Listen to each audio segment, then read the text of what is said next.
खुश आमदीद दोस्तों। आप सबका स्वागत है। मैं हूं डॉक्टर इश्तियाक अहमद। हमने जो सीरीज़ शुरू की है पॉलिटिक्स पे, उसमें आज मैं प्लेटो की जो सोच थी वो आपके सामने प्रेजेंट करना चाहता हूं। देखें, एक बात आज ही मैं कर दूं कि प्लेटो को गिना जाता है पॉलिटिकल थियरी या पॉलिटिकल थॉट का बेसिक फाउंडर, और एरिस्टोटल को गिना जाता है the founder of political science. Political science क्या है और पॉलिटिकल थियरी और पॉलिटिकल थॉट, यानी पॉलिटिकल थियरी, पॉलिटिकल थॉट, ये अक्सर एक ही जैसी टर्म्स हैं।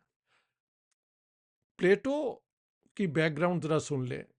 वो एथेंस, देखें एथेंस जो है 2500 ईयर्स अगो एक डेमोक्रेसी थी, उस ज़माने की डेमोक्रेसी। यानी कि वहाँ पे 12 फैमिलीज थीं, ओरिजिनली गिना जाता है, जिन्होंने एथेंस को कायम किया। एथेंस आपको पता है ग्रीस का आज भी कैपिटल है, मैं वहाँ जा चुका हूँ। तो इन 12 फैमिलीज में से जो उनके डिसेंडेंट हैं, यानी कि औलाद है, वो एथेंस के सिटीजन माने जाते थे। ठीक है। और इसके अलावा बाकी उस ज़माने में कई सौ ग्रीक स्मॉल सिटी स्टेट्स थी, यानी एक शहर होता था वो सिटी, वो स्टेट भी होती थी। ठीक है। तो वहाँ से लोग कुछ आके एथेंस में भी बसे हुए थे, जिसमें से Aristotle was one of them. हाँ जी, he was not an Athenian. वो प्लेटो के स्टूडेंट थे, अपना Aristotle. Plato was a student of Socrates, जिसको कहा जाता है द फाउंडर ऑफ पॉलिटिकल फलसफा और पैराडॉक्सेस। पैराडॉक्सेस यानी जो चीज़ देखने में कॉन्ट्रडिक्टरी हो लेकिन सच भी हो। मसलन कहा जाता है कि सोक्रेटिस ने कहा कि मुझे इतना पता है कि मुझे कुछ नहीं पता। This is a paradox. यानी ये पता होना कि मुझे कुछ नहीं पता in itself means you know this much. और उसने कहा जो लोग समझते हैं उन्हें बहुत कुछ पता है, उन्हें कुछ भी नहीं पता, यानी वो बेवकूफ़ हैं। तो you can understand that's the paradoxes of Socrates. और सोक्रेटिस ने डायलेक्टिकल मेथड किया था शुरू, कि एक आर्ग्यूमेंट हो रही है ना, उसके आर्ग्यूमेंट में दो तीन चार लोग जो हिस्सा ले रहे हैं वो अपना अपना पॉइंट ऑफ व्यू दें, और जो है मेन फिलोसफर वो उनकी आर्ग्यूमेंट्स में तजाद, कॉन्ट्रडिक्शंस ढूंढे, until they come to a final truth. Plato ने ये सारा, एक्स सोक्रेटिस ने तो कुछ लिखा नहीं है, ये सारा प्लेटो ने बताया अबाउट सोक्रेटिस।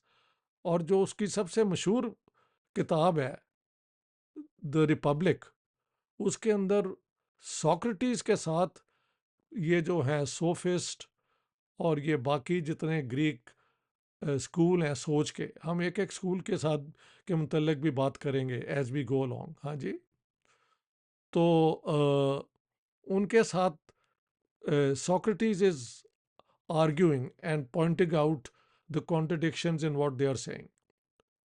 मसलन ये सोक्रेटिस ने कहा अपनी रिपब्लिक में कि सच जो है ना वो झूठ से बेहतर है, लेकिन बाकी लोग आर्ग्यू कर रहे हैं, देखें जी, झूठ बोल के आप इलेक्शन जीत सकते हैं, सच बोल झूठ बोल के आप ये फ़ायदा वो फ़ायदा उठा सकते हैं।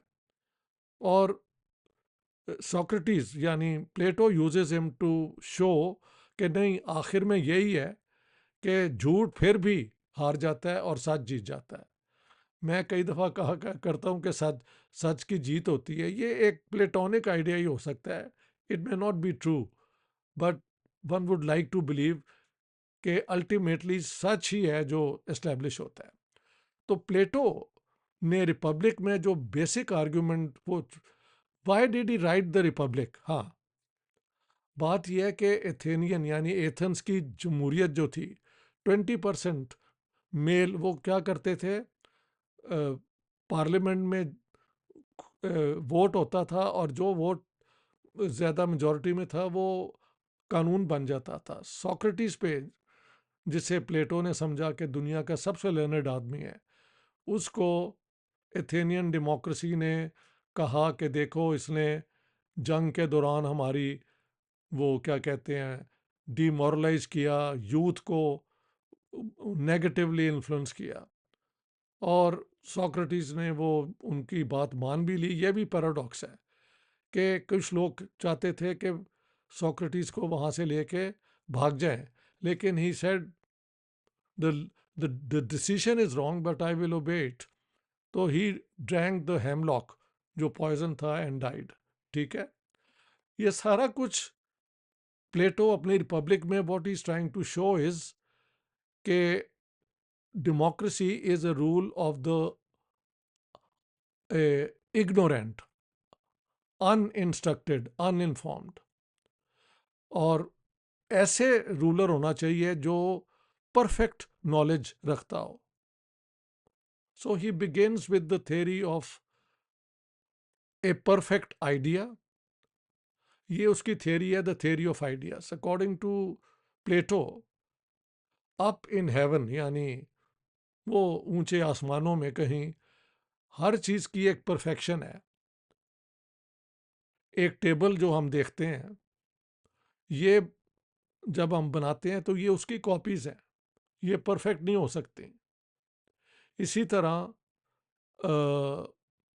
कोई और चीज भी, एक किताब है तो एक परफेक्ट बुक जो है ना, यूनिवर्सल बुक का आइडिया जो हमेशा हर जगह एक ही जैसा है और परफेक्ट है, वो भी एग्जिस्ट करता है अप इन हेवन, इंसानों के बस से बाहर।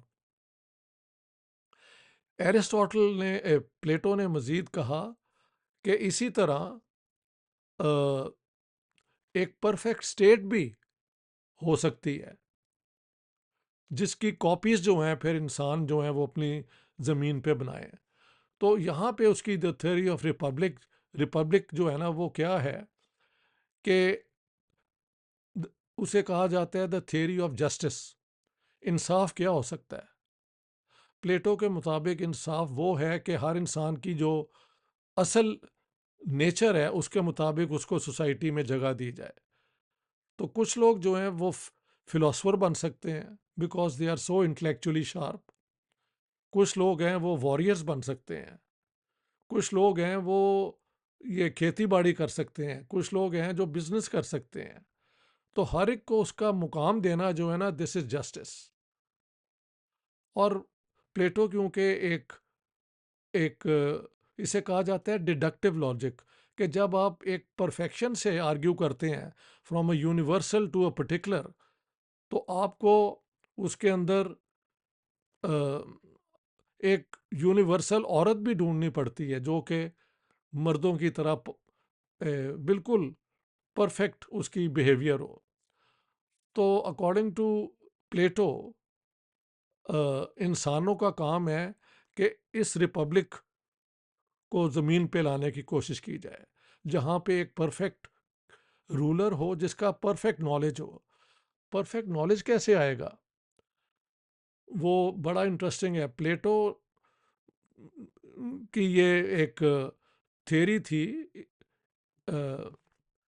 इसे आप यूजेनिक्स कह सकते हैं, यानी कि जो सिटीजन मर्द और औरतें हैं वो रात के अंधेरे में दे शुड कम टुगेदर, और उनका यानी सेक्सुअल रिलेशनशिप होना चाहिए।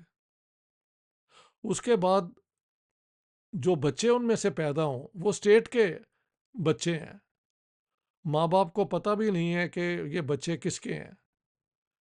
तो बच्चे जो हैं वो फिर आगे एजुकेट हों, और ये एजुकेशन शुरू में क्या कहते हैं सिंपल चीज़ों से, फिर ये क्या कहते हैं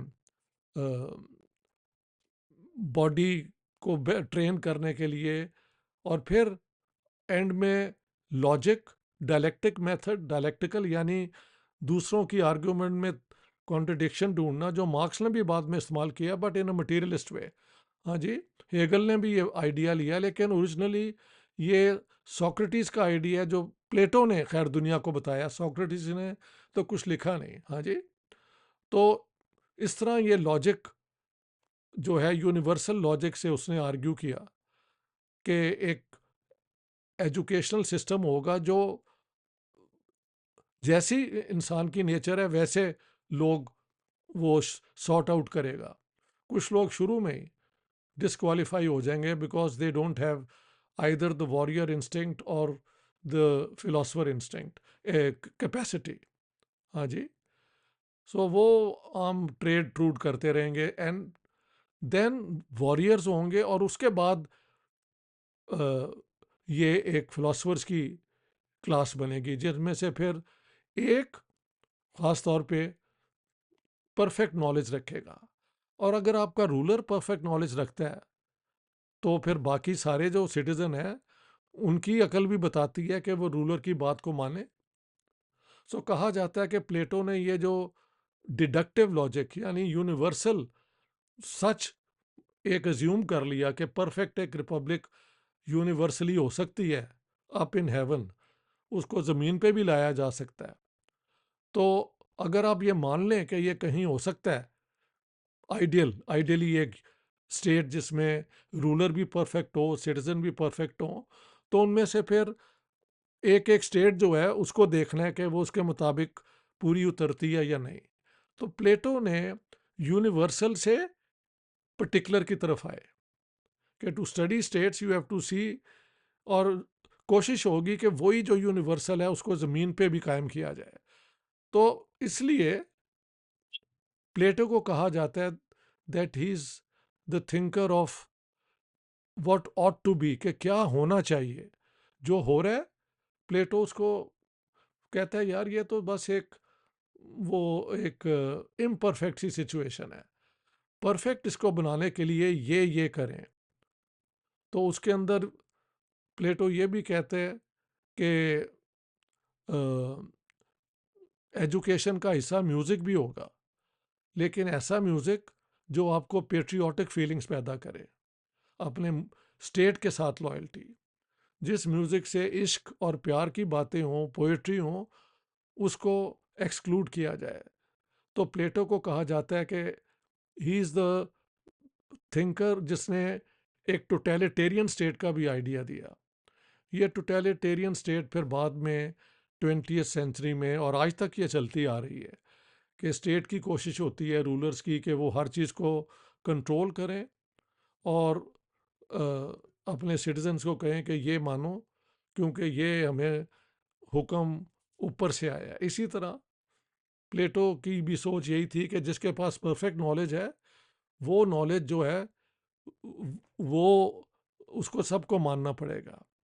मैं समझता हूँ ये जो इस्लामिक स्टेट्स हैं और ये इस किस्म के जितने भी आइडियाज़ हैं जो परफेक्ट स्टेट ढूंढते फिरते हैं, वो नियो प्लेटोनिक सोच का हिस्सा है। तो प्लेटो ने जो आइडिया दिया वो ये था कि यूनिवर्सल से आप पर्टिकुलर की तरफ आएं और उसको फिर कोशिश करें ज़मीन पे पूरा करने की। इसके अंदर उसकी एक theory of allegory of the stay of the cave भी है। प्लेटो का कहना है कि ये जो एजुकेशनल सिस्टम है ये क्या करता है, आम लोग जो हैं वो एक गार में बैठे हुए हैं, और वो गार में जिस तरह मैं कुर्सी पे बैठा हूं ना, वो हिल नहीं सकते, उनको तकरीबन बांध के रखा हुआ है। सब लोग सामने देख रहे हैं। सामने जो है वो जो देख रहे हैं वहाँ पे शेडोज हैं चीज़ों के। वो देख रहे हैं कि यार ये चीज़ें जो हैं, दरख्त है, ये है, ये शेडोज हैं, और वो वहाँ पे दे आर चेन्ड, उनको बांधा गया हुआ है। लेकिन उनमें से कुछ या कोई एक ये सारे अपने चेन्स तोड़ ताड़ के बाहर जब निकल आए, तो जब वो बाहर आए केव से, तो अंधेरे की बजाय वो रोशनी में आ जाता है। और फिर वो देखता है अरे ये तो बिल्कुल दुनिया ही और है। तो फिलोसफर वो है जो ये सारा प्रोसेस कवर करके परफेक्ट नॉलेज गेन कर लेता है बाकियों से बेहतर, और इसलिए बाकी लोगों को उसे ओबे करना चाहिए। ये रिलीजियस स्टेट के जो फाउंडर्स हैं वो यही कहते हैं कि भाई हमारी बात मानो, क्योंकि हमारे पास तो परफेक्ट लॉ है, चाहे वो क्रिश्चियन हो, हिंदू हो, मुसलमान हो, सिख हो, वो तो यही कहेंगे कि भाई obey me because I represent divine truth. Plato divine truth की थियोरी को थोड़ा सेकुलर कर देते हैं बाई सेइंग कि ये तो एक्चुअली ट्रेनिंग के ज़रिए आगे आती है। तो ये सारा किया जाएगा ज़मीन पे इस परफेक्ट स्टेट को लाने के लिए। शुरू से आप मर्द और औरतों को इकट्ठा कर लेंगे, उनकी फिर जो औलाद, वो रात को जो उनका सेक्सुअल रिलेशन होगा, उनमें से जो औलाद होगी वो उनकी नहीं, स्टेट की होगी। और उनको सिखाया जाएगा कि you are only going to be loyal to the state. ना तुम्हें माँ बाप से मोहब्बत होनी चाहिए, ना तुम्हें एक दूसरे से प्यार होना चाहिए, you have to devote to the state. Warriors को भी और फिलोसफर्स को खास तौर पे। तो प्लेटो की ये जो थियरी है ना, इसे कहा जाता है कि ये मैथमेटिकल किस्म की लॉजिक है। अगर हम मान लें कि यूनिवर्सल कोई ट्रूथ होते हैं और वो परफेक्ट है, तो उनको फॉलो करना हमारे लिए एक उसी यूनिवर्सल के करीब आने का एक कोशिश है। लेकिन इसे टोटलिटेरियन भी इज़म कह सकते हैं ना आप, कि प्लेटो के लिए फ्रीडम ऑफ थॉट, एक दफ़ा जो फिलोसफर किंग कह दे you can not question, you have to obey that without questioning. कोई डिबेट नहीं होगा, कोई कुछ नहीं होगा। So no democracy, only the philosopher king will tell you what to do. यही जैसे आयतुल्ला खुमैनी कहते थे या हमारे मौलवी कहते हैं कि अभी शरिया जो है इसको ओबे करो because this is perfect law. इसी तरह इसराइल में वैसे तो डेमोक्रेसी है, लेकिन वो कहते हैं ये इसराइल जो है ये हमें ख़ास तौर पे गॉड ने दी है, लो देखो। कोई कहता है कि हमें एक होली बुक दी है, कोई कहता है हमें एक ज़मीन का हिस्सा दे दिया जो सिर्फ हमारा है। तो इस किस्म की जो आर्ग्यूमेंट्स है ना, they go back to Plato, where there is no basis for arguing और क्वेश्चनिंग, बिकॉज जो ये कह रहे हैं उनके पास परफेक्ट नॉलेज है। अगली दफ़ा हम बात करेंगे कि एरिस्टोटल ने प्लेटो की इस सोच को कि हम परफेक्शन इस के लिए जाएं, क्वेश्चन किया। और कुछ लोगों का ख्याल है कि प्लेटो ने जो आइडिया दिया है वो बेसिकली एक यूटोपी है। ये एरिस्टोटल ने कहा कि भाई आप, ठीक है, अगर एक ऐसा किंग मिल जाए जो बहुत परफेक्ट नॉलेज रखता हो तो मान लेना चाहिए, लेकिन कहाँ ढूंढोगे, where will there be such a king. Aristocracy कहाँ ढूंढोगे जिसके पास परफेक्ट नॉलेज है। We'll come to that next time when we discuss Aristotle. Aristotle, मेरा कहना है, is the founder of what we can call is political science. हालांकि political science as a discipline, as a subject, तो 20th centuries में, century के शुरू में American ने ये एक आइडिया दिया। उससे पहले स्टडी ऑफ पॉलिटिक्स होती थी, क्योंकि साइंस का क्लेम कि हम स्टडी करते हैं पॉलिटिक्स को तो हम साइंस की तरह, ये क्वेश्चनेबल है। और उससे पहले 18th 19th सेंचुरी में पॉलिटिकल इकोनॉमी होती थी, पॉलिटिक्स और इकोनॉमिक्स को इकट्ठा स्टडी करते थे। बाद में अमेरिकन ने पॉलिटिकल साइंस का हुआ study of the state and law and constitution and power and so on, जिसका मैंने शुरू में बताया था। We'll go along one by one, ठीक है। So today I presented to you Plato's theory of universals, के हर चीज़ का यूनिवर्सल आसमानों में है, उसी के मुताबिक हमें ज़मीन पे आना चाहिए। एक ऐसी रिपब्लिक कायम करें जिसमें रूलर भी परफेक्ट हो, उसके वॉरियर्स भी परफेक्ट हों, उसके बाकी लोग भी वही जानते हों कि जो हमें रूलर कह रहा है वही जस्टिस है। लेकिन इसको क्वेश्चन किया जा सकता है, where is there perfect knowledge. और जब जब परफेक्ट नॉलेज की बात हुई है, नार्सिस, हाँ जी, और मोसोलिनी या कोई भी है, तो उसका उसमें इंटेलेक्चुअल्स को परसिक्यूट किया गया, ऑपोजिशन को क्रश किया गया, डेमोक्रेसी को ख़त्म किया गया। तो मॉडर्न तौर में प्लेटो की सोच जो है वो खासी डेंजरस मानी जाती है, लेकिन आज तक है। लोग आज तक पाकिस्तान को एक परफेक्ट इस्लामिक स्टेट बनाना चाहते हैं। इंडिया में भी कुछ ख्याल है कि जी हिंदू राष्ट्र तो इतनी परफेक्ट होगी कि उसमें तो परफेक्ट सेकुलरिज्म होगी, परफेक्ट डेमोक्रेसी होगी। मैं अपने इंडियन दोस्तों को भी कहता हूँ कि दिस इज़ ए डिलूजन। ये परफेक्शन की सोच ही जो है ना, वो ही अपनी जगह एक डेंजरस प्रोपोजिशन है। तो thank you very much. Today I explain what is political theory. कि थियरी के अंदर आप जो है वो ये लॉजिकल कनेक्शंस ढूंढते हैं और वहाँ से आप आगे बढ़ते हैं रियलिटी को समझ करने, यानी यूनिवर्सल ट्रूथ से लेके पर्टिकुलर ट्रूथ की तरफ आते हैं। ठीक है, thank you very much, all the best.